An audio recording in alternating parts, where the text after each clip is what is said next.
Welcome to Push to Pass podcast with JP Murray, a discussion about business, racing, sports, and life. This podcast delivers insights on what makes businesses, teams, and people successful based on real-life business experiences. Following a career with America's largest associations, JP Murray founded the Murray Company, one of Washington, D.C.'s most successful consulting firms. The company was acquired successfully and enabled him to launch JP Murray Racing, a business development and sponsorship agency for auto racing teams. Here is JP.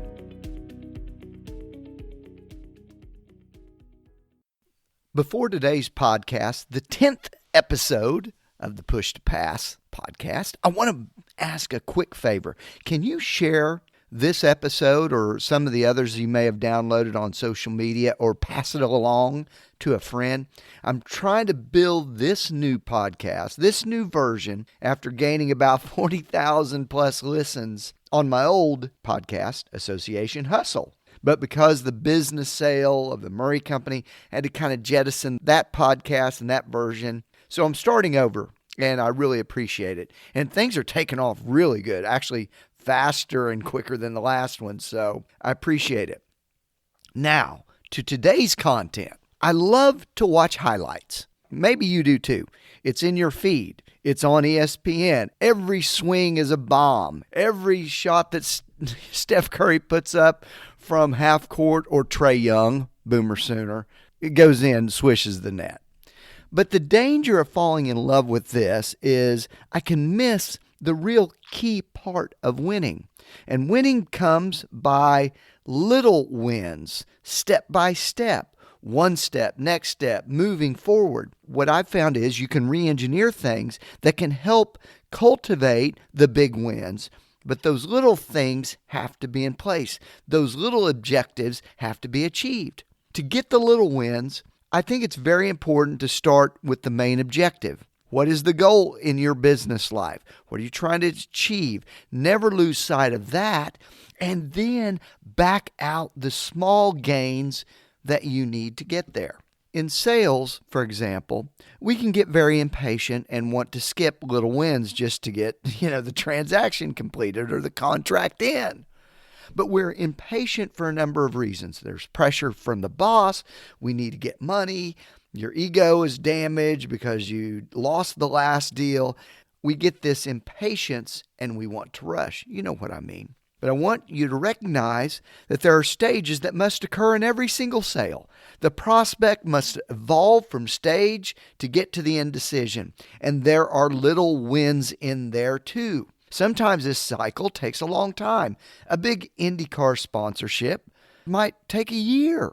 A consumer going online to buy new shoes could take minutes, but each step is key, and I would make the case that all of these steps occur.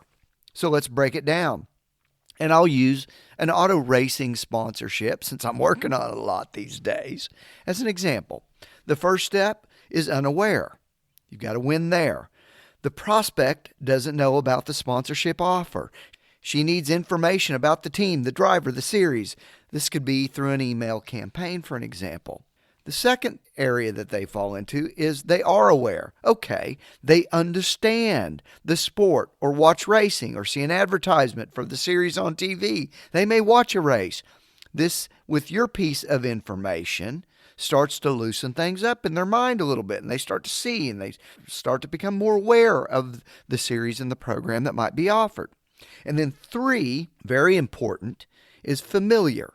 Okay, the prospect may be open to a presentation. They may open up your deck in your email. They may see something. They become familiar with the schedule, the pricing, the deliverables, and hospitality, social media, earned media announcements, branding on the car, and for how many races. This is often where your presentation is made.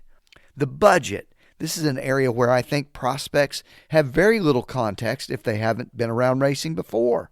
You can have programs that are tens of thousands of dollars, if not thousands of dollars, and then you've got things that could be even in the millions. They don't know. They've got to become familiar. That's a step that's very important. And the fourth win is consideration. They're circulating the idea. They're checking budgets. They're seeing if they can activate and implement the value of the sponsorship that you're offering. Let's keep in mind, friends, they got to do the work to make sure it works on their behalf too. They need to get sign off. And then finally, the fifth win is decision.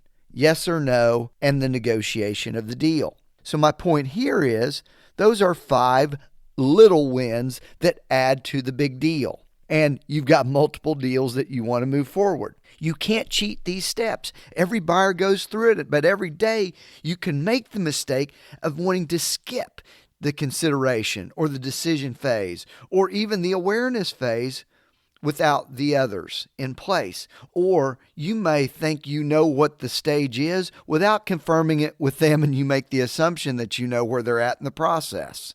That's a big mistake, one that I've made and probably making it right now in many cases.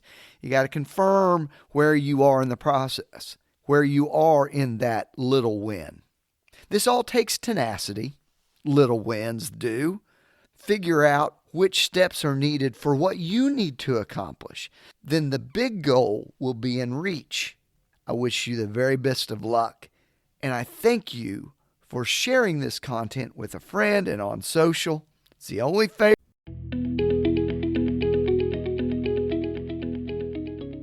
Thank you for listening to the Push to Pass podcast with JP Murray, a discussion about business, racing, sports, and life. If you would like to sponsor Push to Pass, send an email to jp@jpmurray.com. Follow JP on Twitter, LinkedIn, Facebook, and YouTube. His website is jpmurray.com. Until next time, push yourself to pass the competition. Thanks for listening.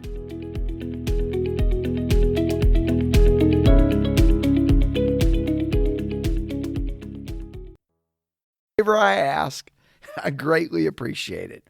I can't wait to chat with you next week on the Push to Pass podcast.